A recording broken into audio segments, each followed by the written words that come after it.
C4Play. Baby, talk to me nice. You ain't never seen a player like this in your life.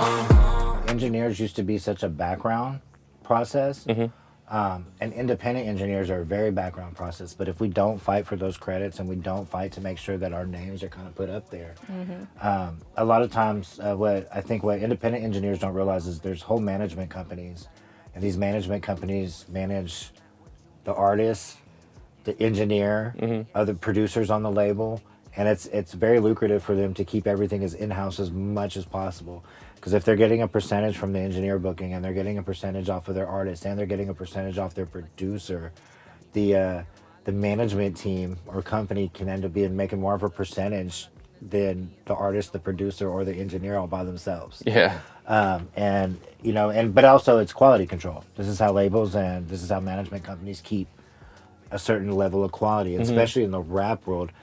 Quality goes all over the place, so I understand it for what it is too. Yeah.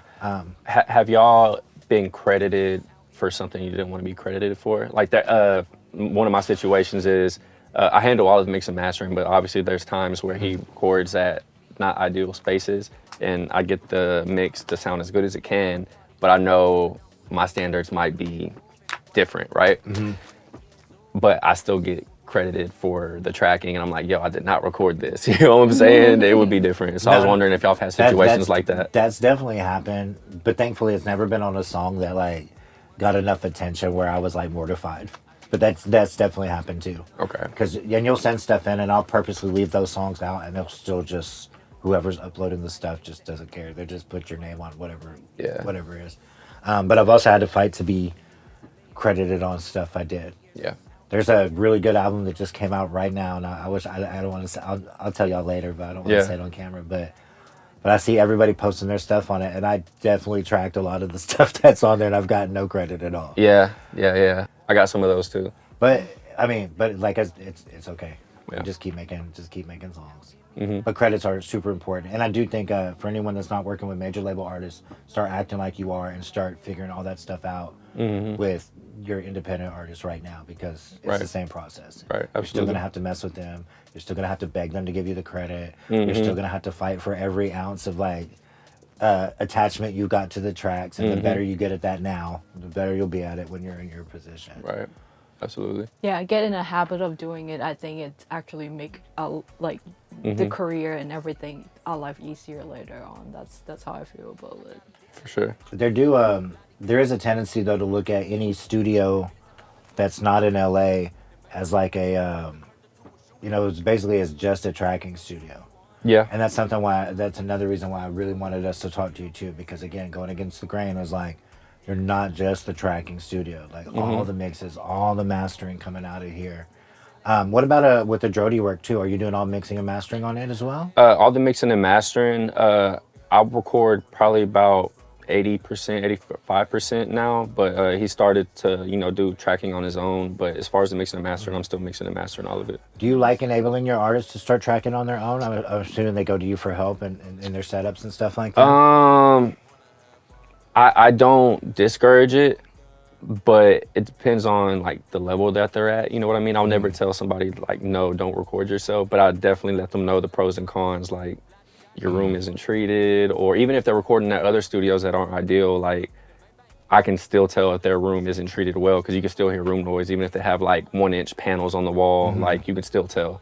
And so I'll let them know, like, it might not sound ideal, because like there will be times where he'll record like at a different studio, because that studio works till like 5 in the morning, and like I don't do that. Yeah. You know what I'm saying? So he'll record there, and he'll want to maybe record like a bar or two over here, but there's obviously like a difference. So like getting those vocals to match from recording to recording, I don't care how much clip effects you do or what to get it to blend, it just won't feel the same. You know what I mean? Absolutely. So I try to educate in that regard, but I don't mind if they record somewhere else and it sounds good, you know what I mean? But I would prefer it to be here so we can like, Cause you know your mic, you got your combination. It's of easier stuff for me. It's easier. it's you know what I'm easier. saying? Because everything's set to a certain way. The acoustics are set a certain way. The room's tuned a certain way. So like I know what's going in and I know what's coming out. And whenever you leave, everything's gonna be cohesive with everything else that we've done here.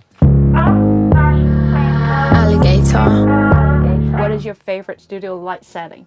Light? What Uh, color? colors, purple, red, blue, green. What? All of them. Like, I blend them, you know what I'm saying? Just whatever feel right. Yeah. So what is your favorite mic so far? The Eden 386. Definitely. Do you prefer tracking vocal in the booth or in the control room? The booth. The booth? Yeah. Yeah, that's actually See, sound. I'm depending on the artist. There's some artists I don't want to be in a room with for hours at a time right next to me. Yeah. But mostly I kind of like, I'm a convert. I like, every out of town artist I work with never wants to track in the booth. Yeah. They always like want to track like right there. But I really started kind of liking it too, because I like the artists seeing Pro Tools. Yeah. They see how fast I am, and they always like, and it can be like the biggest rapper in the world when they see how fast we work, and they're like, oh shit. Like just watching us attack the keyboard a couple times, like you already got their trust, like so fast. And when artists go line by line, them seeing the waveforms in real time as they're recording, I think they perform better. So I like it for the vibe aspect of it, but the thing is I do work fast, and I feel like whenever I'm like clicking, like especially with this, like it's gonna pick up in the takes, and I hate that. Oh yeah, so that's true. Yeah. so that's the only reason why I prefer the booth. If that wasn't an issue, then I wouldn't mind them, recording in the That's control room. actually a funny story. Like, so there's a couple of times when I have artists like recording in the control room with me, and I was having a terrible allergy season. I want to sneeze, I want to cough, I wasn't everything, but they were in between takes, so I was like, don't breathe. Like that whole session was real. I was like, I tried to focus, but then I had to keep focusing not to cough, and I was like, ugh. Yeah. It's pretty tough. Do you feel like you can track as fast whether they're in the booth or out here? Because I feel like it's slower for me because I'm having to like not click while they're recording. I actually use a different keyboard if I'm tracking in the. I got a soft keyboard and I've got a click keyboard. Okay. But I'll use like the soft keyboard. That makes sense. Just so I can. Yeah. Okay. That makes sense. All right. Well, let's keep rolling. So, bus compressor. Do you want it subtle or you want heavy glue? I'm more subtle with my bus compressor. What is one plugin that you cannot live without? Ooh. I would say the RX stuff. It makes my job easier. Man. Yeah. Good answer. Yeah. No one ever says that. That's a good answer though. Like, because you can create all the different tones you want with so many different plugins. Exactly. And I've tried like the Acon Digital stuff, and like I've tried the competition, and there's just nothing that works as good as it does. Yeah. It's I do all my vocal editing in RX before I even start mixing. Okay. Like I literally get waveforms up there. I'm deplosiving. I'm mouth clicking. I'm taking everything underneath 100 like completely out. I'm in a weird low pass phase right now, where it sounds bad that I'm gonna get flamed on this online, but like there's a lot of vocals right now. Like there's nothing. I'm going infinity out, 16K and up. Yeah. Like I'm just shaving top off of everything, just so I can kind of center it and focus it a little bit more. That's funny you say that because I've been doing the same thing with the VT15. I'll put it on what is it, 20 something or whatever on that top thing, and I just 24, 24, and I just roll that bitch. 4 dB, 6 dB, 12 dB. I do the same until shit. It just kind of tightens up a little bit. I do the same shit, especially on some home recorded stuff. There's a lot of if on a microphone that doesn't produce high frequencies very well, sometimes just cleaning that shit up just like makes a huge difference. I'll do that, and then I've been catching myself boosting at the 1.5, especially like if it is like a recording that wasn't done here and we can't boost that top end because you start hearing all that weird shit. I'll do that, and I'll just boost that 1.5 instead, and I'll kind of get that like mid-rangey kind of vibe there. That VT15, the VT5, and the VT7, I got like the whole little three. Me too. And man, I love they're real big cues. Like I've looked at them and they're just real musical Pultec style EQ curve. I love that thing. And then the compressor that's on that VT5, that's actually the last thing on my vocal bus right now. I have that on mine too. And I'm doing like a 50% attack, a slower release, and you get that thing at like 30, 40, 50%. And that's kind of how I volume the vocal in now. I get the kind of vocal where it's kind of out a little bit, and I just probably 7 to 9 dB of compression until it's like sitting in the melody, you know, sitting right underneath the snare. But it does the thing where I feel like I'm just like putting the vocal into the mix a little bit with it. I love that thing. That's essentially what I use it for too on my acapella bus. All right, so the next one. Do you think Pro Tools stock plugin is a hidden gem or just trash? I think there's some hidden gems in there for sure. Do you have preferred? I love the vintage filter so whenever you're doing like the little beat filter sweeps, like the resonant bump that it has, love that. Honestly, the spring reverb's kind of cool. What are some other stock ones that I use? Those are like the two main ones. The lo-fi. That's the At one. 0.5. This is a Kang. I think Kang. This is another one I got. 0.5 or 1.0 on the lo-fi. Distortion. Man, I throw that's almost on every 808 or every live bass. It's like almost always. It does. Besides just the distortion thing, and I'm talking like 0.5. Yeah, it's like very 1.0 low.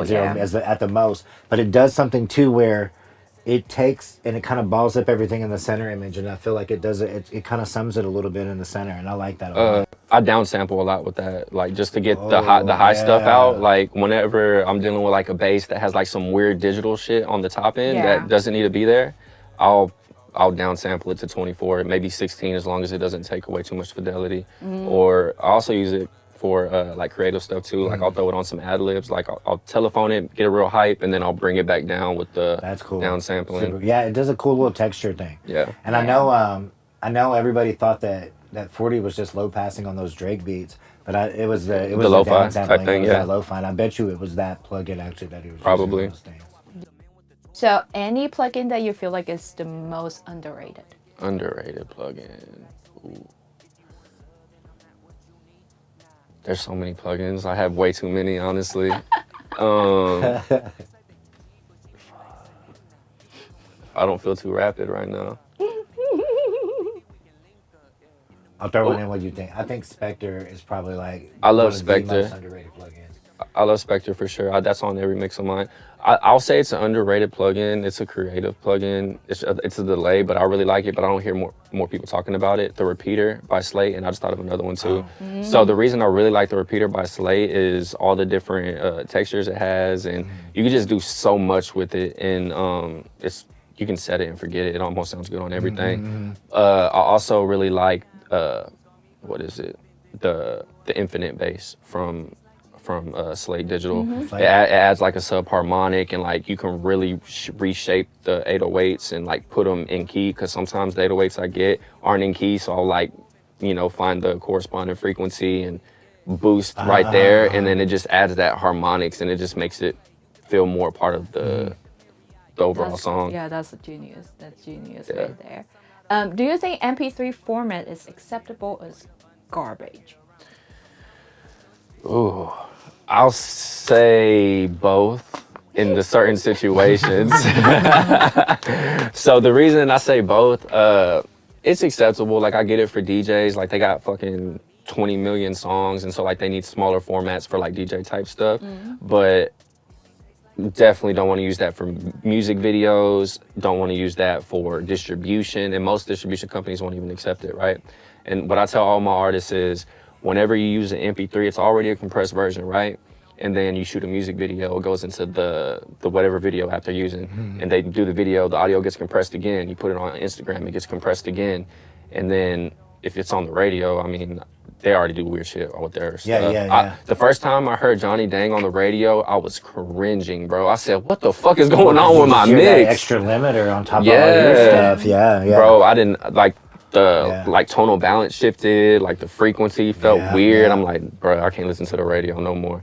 But anyways, I lost my train of thought. But I have not given an artist an MP3 in like 2 years, unless they ask. Unless they ask. Yeah, so I send it, but now I automatically send the wave and MP3 together, and I let them know, make sure you use the wave. Another thing that I do that I feel like might give me a slight little edge for Instagram is I know a lot of people, they'll use repost apps because engineers don't get tagged, unfortunately.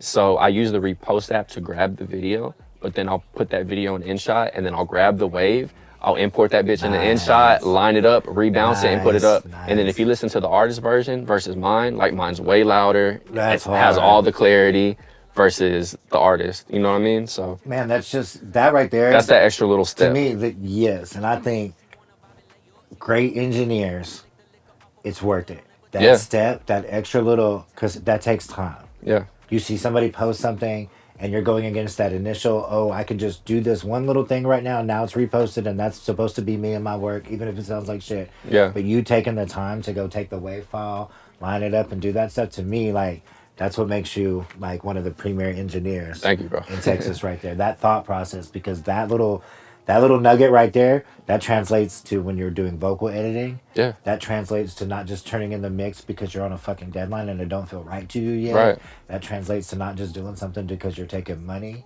Because you get to a point where you're like, all right, I've already sunk so much time into this. I'm making fucking $2 an hour on this song right now because I'm Because not of how much happy time, with yeah. it and I got to keep going until I Yeah. get it right. Yeah. You know, but I feel like just that thought process right there Yeah. is really what separates somebody from being like a home guy and like a professional. Yeah. Like that's awesome. Yeah, I mean, the difference is crazy, bro. Like, it's like at least like 2 decibels louder, it feels like, between the repost version and what the artist posted versus using the wave and actually doing it. Yeah, there's one time an artist like dropped a song with like a really big feature and stuff like that. For some reason, they picked the wrong version of the mix or something. Something happened. I don't even know what's going on, but the low end was all distorted so bad to a point I just clicked. I was like, what? And then we got to call the team and be like, guys, like you can't let that out. Like that video right there, Yeah. like everything else, like you got to fix it. I don't care how you do it. Fix it. Like it was devastating. I know how you feel, because in the earlier stages when OT got signed, like the first project, maybe even to the second one a little bit, OT works extremely fast. So we would do the song, mix the song, and he'll go shoot the video. And there was several occasions where they put the whole music video out with like a rough mix, like RM5, and we're at like mix 8 or 9 now. You know what I'm saying? And it's a big jump. You know what I'm saying? So I would have to like get with OT and get with the videographer and be like, yo, before y'all drop, like make sure you have the final wave for me. They're a lot better about it now. Like we don't have that problem anymore, but it definitely took some time. You know what I'm Well, we're in saying? this weird era now too, though, where people are uploading whole projects on streaming services, and we're still making changes. Yeah. Oh, We're yeah. still making changes to the album. The album's out, and we're still making changes, and people are switching out masters without Yeah. it, like, 'Cause not they- even talking about it. Because the distributions allow that. You can switch out the songs. It's wild. I I know. hate that. I know. hate Yeah. that. We're never gonna get done now. Yeah. So, what? 2 more questions. All right. So, what is your preferred beverage of choice for sessions? Beverage? Lean? No, I'm just playing. I'm Houston in you right Yeah, there. yeah. Yep. Nah, I'm on water. Yeah, pretty much. Stay hydrated. Just water. That's really all I drink. Yeah. Cool. Do you have favorite food for sessions as well? Food? Food. I don't really eat in my sessions. I feel like I'm a slave. I just work. You know what I'm saying? I really don't. I try to get better. Like when I have 8-hour blocks, I started taking those again. I eat in between my sessions, but it's normally just something I can pop in the microwave, eat real quick. You know what I mean? Nice. Yeah. Cool. All right, I got one. True Peak or no True Peak? I feel like I can't answer it in like a 1-word thing, but for a while I was using True Peak, and just because it was a safety net, it was like I can push it, I know how it's going to be. And then I really started experimenting without True Peak and trying to see how I can manipulate with clippers and do all this other things to where I can get these loud masters without having to use True Peak. And no True Peak now. Yeah, I'm no True Peak as well. Yeah. True Peak totally kills transients. Yeah. Detail. And for the longest, like I didn't realize it because I was just like, man, I'm gonna leave this on, set it and forget it. Everyone on the internet says, like, Yeah. or every limiter has True Peak, so it's got to be Yeah, something you're supposed to have. I was using the fab filter limiter Yeah. for forever, True Peak, and then once I turned it off and switched to the invisible limiter, and I got different stages of clippers, and I messed with the release a little bit, and then once I get it where it's at, with no true peak, man, it feels so much better. More dynamics, more open for sure. Awesome. Cool. Man, C4, brother, thank you for having Man, us in thank your you. studio. Great job. Dropping so much game, man. Give us a walkthrough. Let's see, like, Do so it. I guess let's start with your vocal chain. So the front of your vocal chain, of course, is going to be your beautiful microphone. Yeah, for sure. All right, cool. So I'm using the Latin Audio LT386. Dope microphone. It has 3 different polar patterns. It has 3 different modes. You got the gentle, the neutral, and the forward. Man, it's super dope. I pretty much use this on every OT record I record. Yeah, man, it's super dope. What This is your one got- typical setup for OT? So I'm usually in forward mode, and then I got this high pass on the middle one. I can't remember how much it's rolling off, but I also do some rolling off on the 1073, so I don't roll off too much on the actual mic, but you get that body, you get that forwardness, but you also get a nice little top end. So this got our first double platinum record, so Man. can't go wrong with this one. All right, then you're going from the mic into what? So after the mic's going directly in to the BAE 1073. I normally keep this around 40 to 45, sometimes 50 if the artist needs a little bit more saturation. The EQ, I keep that at 220, and I normally roll this off a little bit, about so. And then from the 1073, we're going directly into the TubeTech CL1B, and this is essentially what my settings are looking like right here. Keep it in manual mode, so I got full control over the attack and release. And yeah, if I'm getting too much saturation on the 1073, I'll pull back on the output. Sometimes I'll pull back on that, and then I'll push more with the TubeTech. Just kind of depends. And I'm normally shooting anywhere from 3 to 5 dBs of gain reduction on there. And then from there, we got the Apollo 8, the old school one. I'll probably upgrade eventually, and then we're going right into Pro Tools. Still using the Atom A7Xs. They're discontinued, but they're still cool. And then it's going into the 12-inch Atom sub in the back. I got the HS5. I don't use this too much. If I need a different perspective, like I'll pop over to these and kind of see what that's talking about. But Man, I hate to be this guy because I've never been the NS10 guy. the NS10s. But no, get a pair, bro. Mhm. Get a pair. Get a pair, especially for a room this size. Like they're perfect. Yeah. They're perfect. And you can find them on Reverb right now for like really good price Yeah. for what they are. But Ari Morris came down. He was Dolph's engineer in Memphis, Key Glock's engineer. He came down and he finished the Key Glock mix at Barron with Nathan.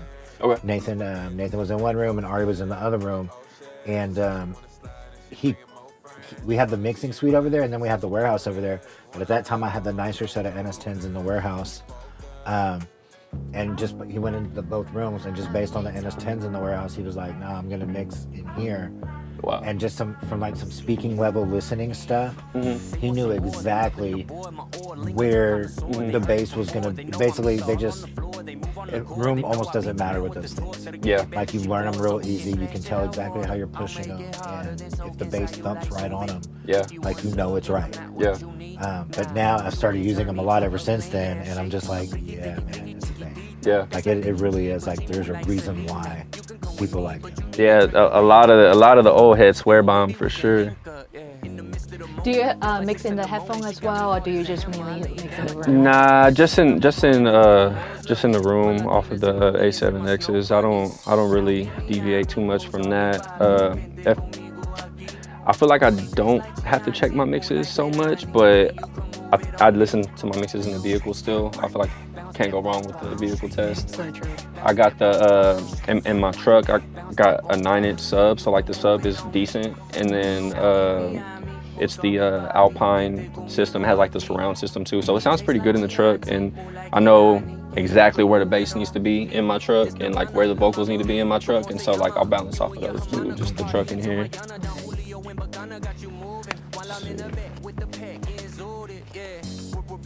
See, so it just like that button just turned on this thing right here.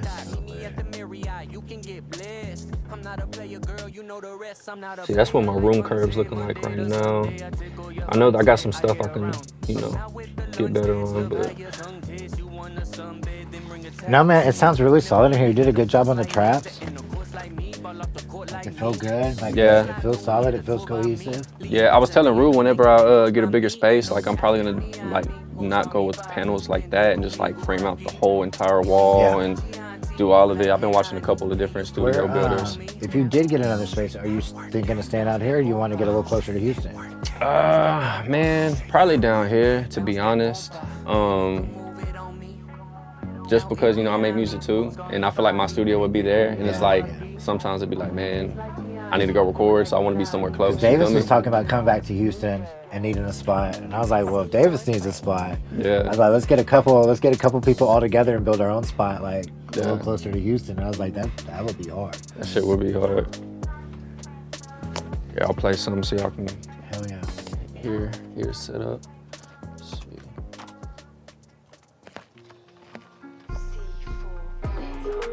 I made this beat too.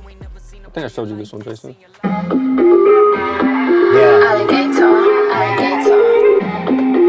My ghetto ass chick. Get nasty, love a dead hoe that's built like an athlete. You got a boyfriend, I could be a daddy. Up, down, like that, moodle man's cheeks, bounce that ass, come on. Get nasty, go, get nasty. They pushing the shit out of the article. Got some girls coming in from the Hampton. They gon' take it off when I say action. Bring a friend along, I make her do a back bend. They say my tongue like I'm acting. My stilo is incognito. In the bed, shades on, chillin' with a freak hoe. Take her home, comfort to the bed like a CO. Ain't gon' soaking wet, call him San Pellegrino. Girl, what's your fantasy? Turn around, both hands on the vanity. You can throw it back like you mad at me. Diving in your ocean like a manatee. Get nasty. Love a dead hoe that's built like an athlete. You got a boyfriend, I could be a daddy. Up, down, like that. Moodle man's cheeks, bounce that ass, come on. Get nasty. I don't know if you used that. That was Get nasty. Throw that back, come on. Get nasty. Metric Halo, it's called Good Man. It's a multi-band something. It's super dope. Ass on damn, booty came from Brazil. Run it up, baby. About to make a meal. Get money real life, shaking ass on the rails. Let them hang bitches hate. I don't need no cutlery, sit it on my plate. Whipping on a friend while she ride with no brakes. If she down with the foolery, she can get. So what it fucking do, shout it?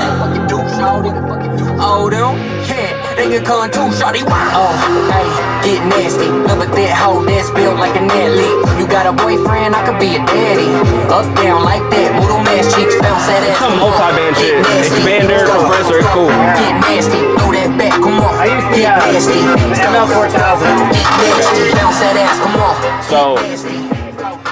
So I use that. That's on my vocal bus, but I've been experimenting with using that before the God particle, and I push the mid range on that shit, and so it like helps me get into those little indicators that God particle has a little bit better. Yeah. So yeah, that's just pretty fucking dope. I love the depth of the bass in here too. Like you really hear like the sustain on the note, and then when it stops, like the bass holds really well. Very clear in here. Thank you. Have y'all fucked with this one? It's the Antelope or whatever. No, Bro, this one's so much smoother than the Mag EQ from Plugin Alliance. So much smoother. and I know the Maggie Q used to be part of your template. I know. I switched it for this one. Yeah. Okay. So, cause I'm still only using the air band. Well, they call it Sky here, but the top end and like the little mid-range bump that it does is just a lot smoother. And this is a little bit of older simplet because I stopped using the silver and I switched to the gray. Cause I feel I like use the gray as well.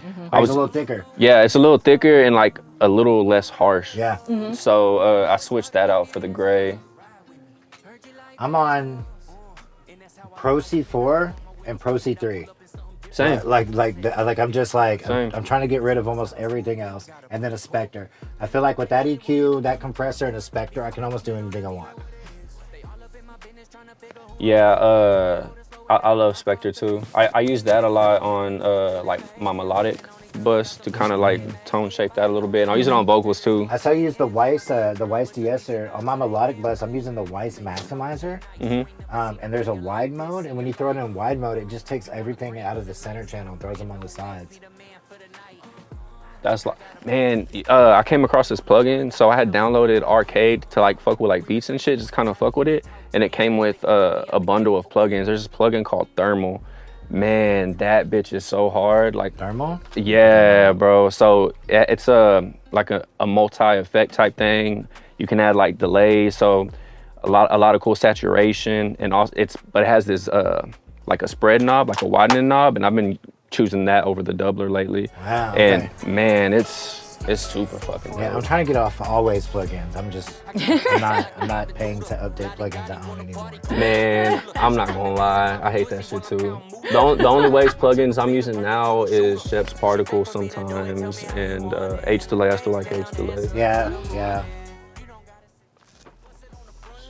No, bro, this is dope. It's so good to see like all your ideas and all the investment you put into yourself like work. Hell yeah, man, I appreciate it. Have y'all fucked with Su 3 yet? I have. I'm not. It sounds weird to me. Yet. So the new algorithm is different, but if you switch to the hard mode, it's like the It feels Su more 2 like 2. a- It's and I like used Su to hate 2. Su 2, but now I'm so used to it. Like I know how it's gonna fuck up stuff. Yeah. I like the way it fucks up. Because it stuff. almost is like a compression thing when you push it. Yes, It's hard, man, and it's. but it's a part of the sound. So It's like, something I need, and it evens out the artist a lot. Like, so I use both, but whenever I'm doing like track outs and I'm mixing beats and I need to like tame stuff, Su 3 is a little bit more clear. But whenever I need that like compression kind of vibe where you have to push it harder, I'll still use Su 2. Okay. But you can still get that same vibe with Su 3 if you're in the hard mode. Okay. It's like the Okay. older No, that's good to algorithm. know. Yeah. I need to check that out. Yeah, that shit's cool.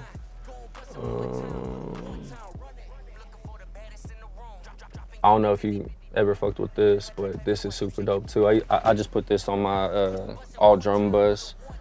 I can't even remember the company's name.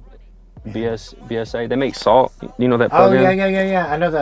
I know the guy actually that I think designs the plugins too. He was really big like in the metal community. Yeah. He's a really cool guy. So that's dope. I'm still using Spiff, Gold Clip. So I go. Yeah, all this room. I need all these ideas. So for my bass, I switch between the infinite bass and R bass. Kind of depends, because they both add that like sub-harmonic, but they do it differently. So I switch, and sometimes I'll use both at the same time. So the R bass, like it does better with the upper harmonics, and then the infinite bass, like that low growl, it's fucking amazing. Have you ever used it? No, I've never used that. I don't have any of the Slate plugins right now. Well, you know Slate, they combined with SSL, so you get like all the Slate plugins and all the SSL plugins. I do use I'm on the SSL 4KB channel strip. I use that on everything. I used to use that a lot with like hi-hats. I like that one a lot. Like I like that thing a lot. From something I got from Luca Pertolesi, he uses a Soothe too, and he fucking just like smashes that shit essentially, and then he'll add stuff back right after it. And it makes the hi-hat sound so much cleaner, because you know a lot of hi-hats, they're real resonant. You know, Yeah. And so I do that, and then I also add this. Oh, actually, I did it on this one actually. Yeah. So yeah, I actually did it on this hi-hat right here.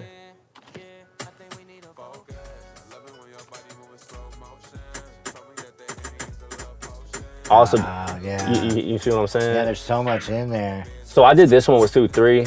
I normally do it with Su 2. Oh, I did some transient shaping too. I brought the attack down. But yeah, this right here, it's a multi-band like panning thing. It just kind of adds some movement to the hi-hats. I really fuck with that. That's cool, yeah. To make some more. I got my duffel. Tick-tock. And that's how my room sounds. That's how my room sounds with no room correction. Let's see. Kinda good.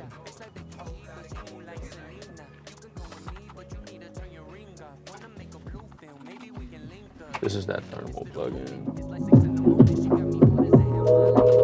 Oh, I can get high and look at this thing all day. Bro, it's so cool. Oh wow. Bro, that's like went all the way spread. See, yeah, they just opened the whole stereo image wide open. Rupert that right there. Bro, it's crazy.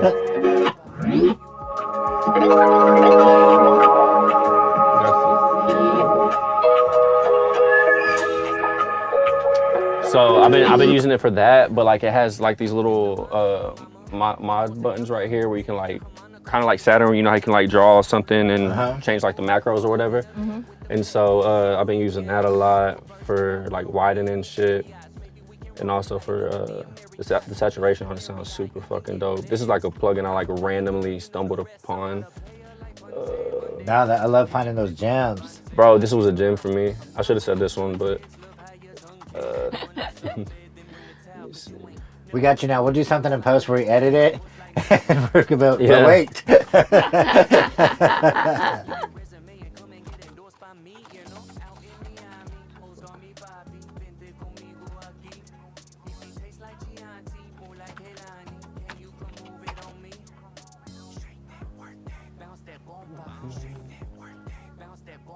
it's so weird doing shit standing up.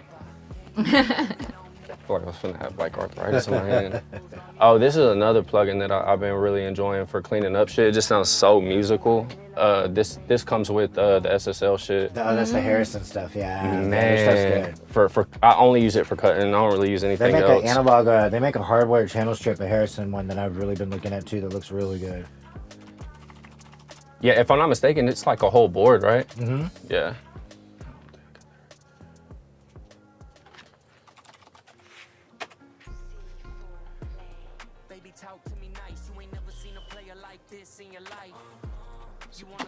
Got this pretty thick hoe cutting up though. I'm a real social boy. Tell 'em about that Draco low. Make the paper, and I got to make some more. But Tell 'em about that Draco low.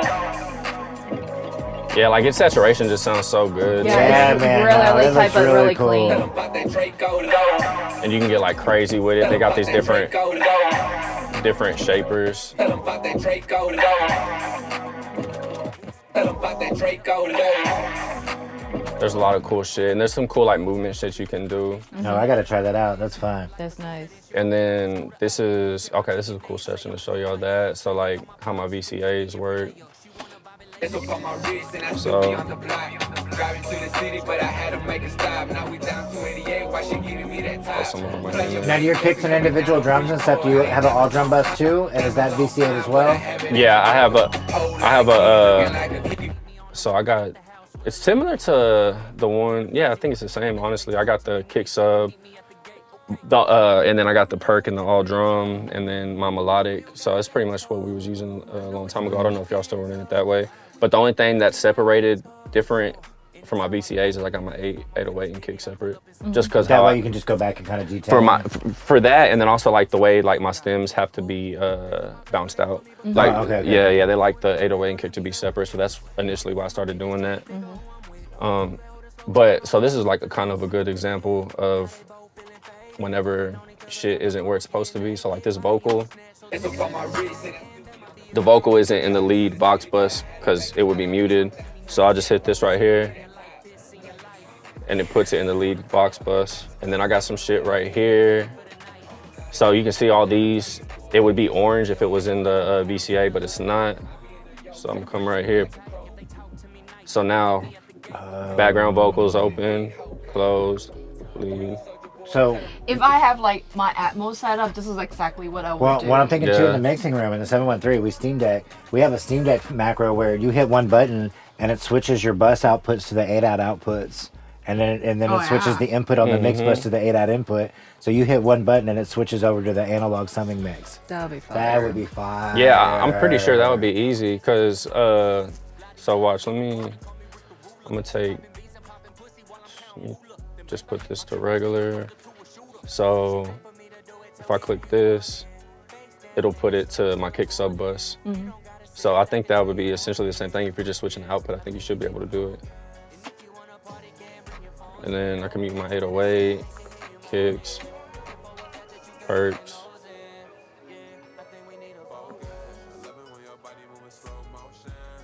Oh, I must have some of those in pre.